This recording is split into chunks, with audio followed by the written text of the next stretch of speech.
أعوذ بالله من الشيطان الرجيم. بسم الله الرحمن الرحيم. واذكر أخا عاد إذ أنذر قومه بالأحقاف وقد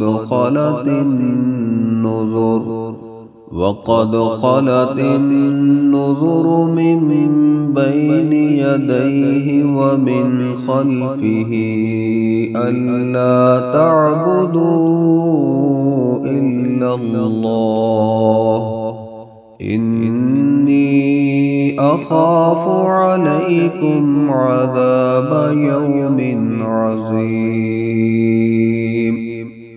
قالوا أجئتنا لتأفكنا عن آلهتنا فأتنا بما تعدنا إن كنت من الصادقين.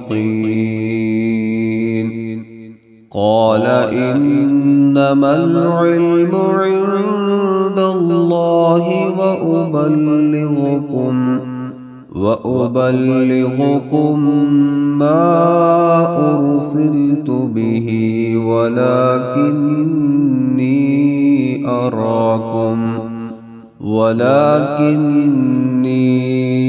أراكم قوما تجهلون.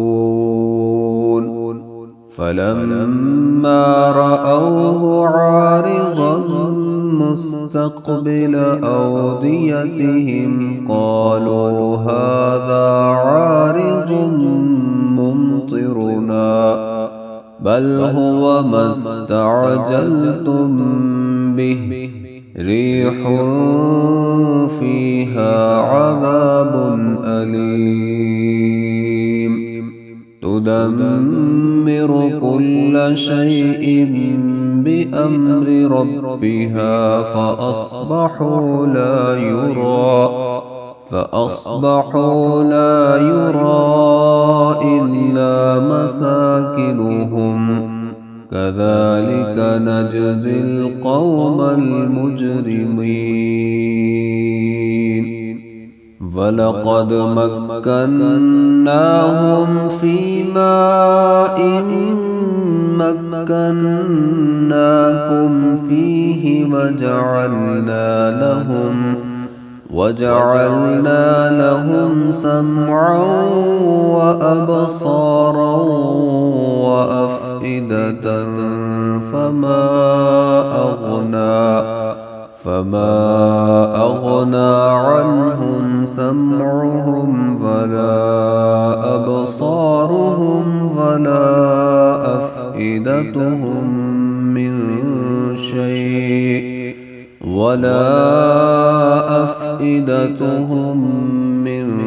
شيء إذ كانوا يجحدون